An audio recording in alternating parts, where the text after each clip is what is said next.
ఒక్కొక్క వ్యవహారము ఉత్తరప్రదేశ్ని కుదిపేస్తూ వచ్చింది గతంలో. అక్కడ ఉన్నటువంటి హిందువుల మీదన లేదా ఈవెన్ ముస్లిములలో ఆర్థిక స్తోమత తక్కువగా ఉన్న వాళ్ళ మీదన అజాం ఖాన్ లాంటి వాళ్ళ ముఠాలు చేసినటువంటి దాష్టీకాలు, అరాచకాలు, ఆ దెబ్బకి విలవిలలాడినటువంటి వాళ్ళు ఆ పైన భారతీయ జనతా పార్టీని ఎన్నుకోవడం, భారీ మెజారిటీ ఇవ్వడం, ఇవన్నీ జరిగినాయి.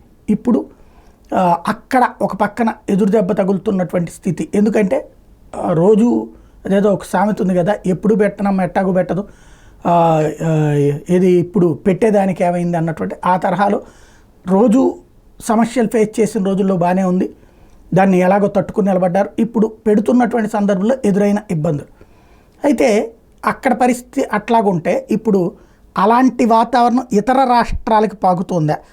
తాజాగా అక్కడే ఉన్నటువంటిది అంటే అలీగర్ ప్రాంతంలో, అంటే మొత్తం సెటరైట్ అయింది అనుకుంటే మళ్ళీ మొదటికి వచ్చేటప్పటికి అలీగర్ ప్రాంతంలో పాఠశాలకు వెళ్ళేటటువంటి హిందూ సోదరిమణుల్ని తుపాకీతో బెదిరించి రాజుద్దీన్, సల్మాన్ ఇద్దరూ కూడా వాళ్ళ పట్ల ఘాతుకానికి పాల్పడ్డారు.